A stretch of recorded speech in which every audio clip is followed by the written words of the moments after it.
Um, she was like real freaked out, about becoming an adult, because it's a big step. It's kind of like the death of being you're not a kid anymore. We're adults, and she was having a really hard time. She was just kind of freaking out, and along with the mushrooms, it was just kind of some weird combination.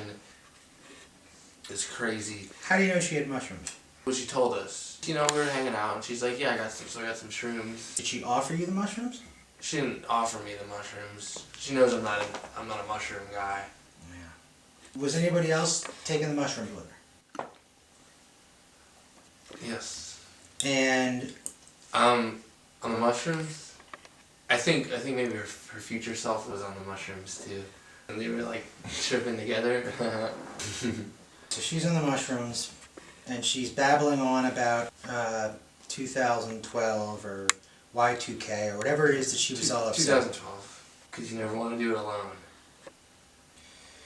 Alright, same difference. Was anybody else there getting upset? Yeah, there was this girl, this black girl. She was the girlfriend of the rocker's assistant, or not assistant, but like mentor. Dude, she was like a total bitch on wheels.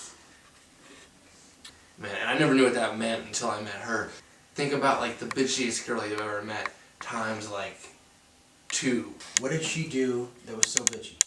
Just like angry at everyone and everything. They say that most girls are on the rag 5 days out of the month. She was like 30 days out of the month on the rag. PMS all the time. PMS. Permanent PMS. Total bitch. A lot of the finger. Like black girls do that.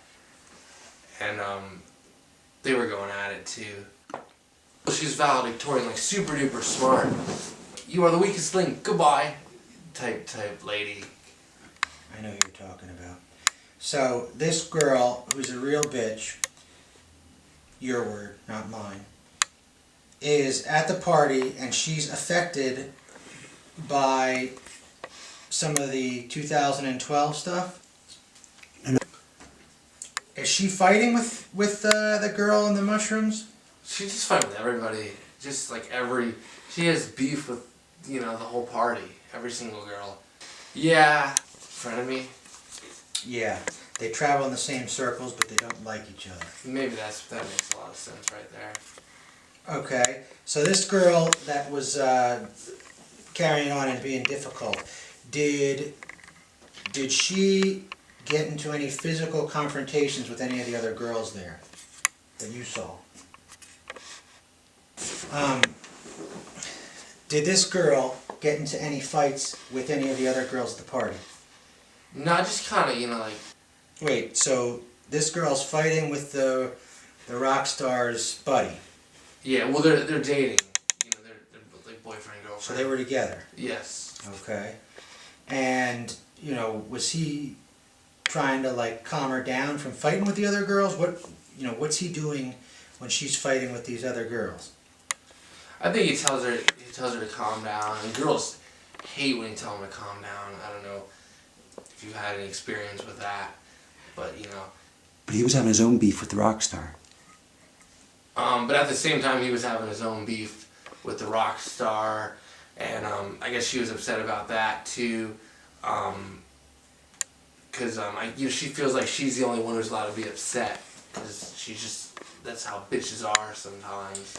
All right, so she's very self-centered. Yeah. Selfish. Oh yeah. Yes. She started fighting with some of the other girls. Do you recall when the last time you saw her that evening was? I guess towards the end of it. Well, what time did you go to bed? I just kind of passed out. Like the wee hours of the morning, like as the sun was coming up, we all just kind of crashed on the floor. You ended up sleeping in the library? Is that correct? Yes. Who else was in the library when you were making your pallet to go to sleep? A pallet? That guy with like the scarf around. What, like Fred from Scooby-Doo? What are you talking about? No, not kind of like Fred from. It's like a Fred from Scooby-Doo had a makeover. Like, what do you call it, ascot? I thought it looked pretty stupid, to be honest. I told him I liked it, but that was just me being polite. He was there. Well, he helped me with, he talked to me about my girlfriend after she dumped me. You're saying you and he were getting along well? Not well, you know, he was kind of a dick, actually. He was kind of, like, if he invited me over for dinner, I don't think I'd come up with an excuse or something. Kind of like whiny about everything, and you know, like depressed, and he didn't have anything to be depressed about. He was kind of a dick, really. I mean, I don't really care for him. I guess a little bit of a douchebag. He kind of helped me through. I didn't really have anyone else, and he was kind of a shoulder to, you know, an ascot to cry on. This guy in the ascot, did he tell you his name? No, we talked. I can tell you that he won't be inviting you over to dinner. He ended up hanging himself that evening. He hung himself? That's right, with the ascot. That's crazy. Apparently he is a member of the Rockefeller clan. You know, proved that they could be a success without all the perks and responsibilities and handouts that come with being a Rockefeller. What the fuck, man? He killed himself? I like just talked to him. The stupid ascot. The silly Scooby-Doo ascot. When he got home, or what? No, he hung himself. That's right. That evening, he had changed his name in order to... How did he do it? He went into the bathroom. He tied his ascot around the metal shower curtain. He hung himself. He hung himself. It doesn't seem stupid anymore. Well, are you saying that you're, when you were